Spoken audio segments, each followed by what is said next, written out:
kalian dalam keadaan baik-baik saja ya. Sebelumnya, perkenalkan, nama saya Erina Iscaherti. Di sini, saya akan menyampaikan materi mengenai color dan perubahannya. Oke teman-teman, adapun subbab yang akan kami bahas adalah color dan perubahan suhu benda. Namun sebelumnya teman-teman pernah melihat gak sih ketika ada air di dalam gelas kemudian kita diamkan, maka lama-kelamaan apa yang terjadi? Nah, air itu akan lama-kelamaan akan menjadi dingin. Kenapa bisa seperti itu? Hal itu disebabkan oleh kalor yang tadinya ada di dalam air panas, dia dilepaskan menuju lingkungan sekitar. Oke, untuk selanjutnya kita tadi udah ngobrol tentang kalor ya. Namun sebenarnya kalor itu apa sih? Oke, kalor adalah energi panas yang berpindah dari benda bersuhu tinggi menuju ke benda yang bersuhu rendah seperti itu. Adapun satuan kalor berdasarkan satuan internasional adalah joule. Sedangkan satuan lain menyatakan bahwasannya satuan kalor adalah kalori seperti itu. Teman-teman, ketika kita belajar joule, kalori, maka kita harus tahu bahwasanya 1 kalori itu sama dengan 4,2 joule. Sedangkan kalau 1 joule itu sama dengan 0,24 kalori, mohon maaf ya. Terus kita harus menghafalnya karena untuk menjawab persoalan-persoalan saat ujian kita harus mengetahui teori seperti itu. Kalian tahu gak sih jika sebuah es itu mengalami 2 perubahan? Yang pertama adalah perubahan suhu, kemudian ada juga perubahan wujud.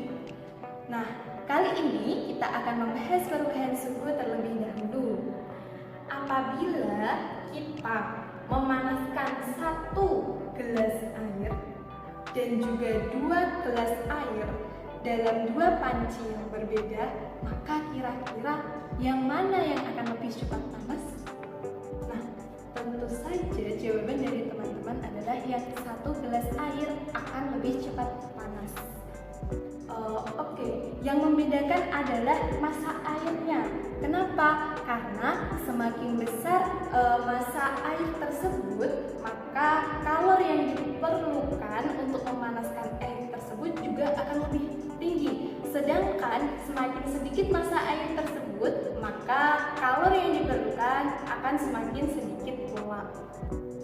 Oke, kemudian teman-teman, ketika kita memasak dengan air dengan massa yang sama, tapi dengan tingkat ketinggian api yang berbeda, api yang besar sama api yang kecil, kira-kira yang lebih cepat panas yang mana?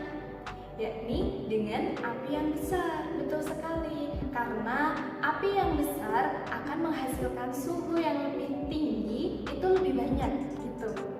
Sedangkan api yang kecil, suhu yang dihasilkan itu rentan sedikit. Oke teman-teman, selanjutnya pertanyaan terakhir nih.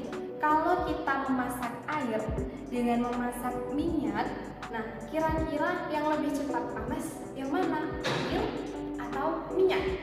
Nah, tentu saja jawabannya adalah minyak. Kenapa bisa ya? Nah, dari hasil penelitian dijelaskan bahwa minyak itu memiliki kalor jenis yang lebih kecil daripada air, sehingga yang kalor jenisnya kecil itu dia jika dipanaskan akan cepat menerima kalor, suhunya akan cepat naik. Nah, apa sih itu kalor jenis? Jadi kalor jenis adalah banyaknya kalor yang dibutuhkan oleh 1 kg zat untuk menaikkan suhunya sebesar 1 derajat Celcius. Nah teman-teman, dari ketiga penjelasan tadi dapat kita ketahui bahwasannya ada 3 faktor yang mempengaruhi banyaknya kalor. Yang pertama adalah massa benda, yang kedua kenaikan suhu, dan yang ketiga adalah kalor jenis zat.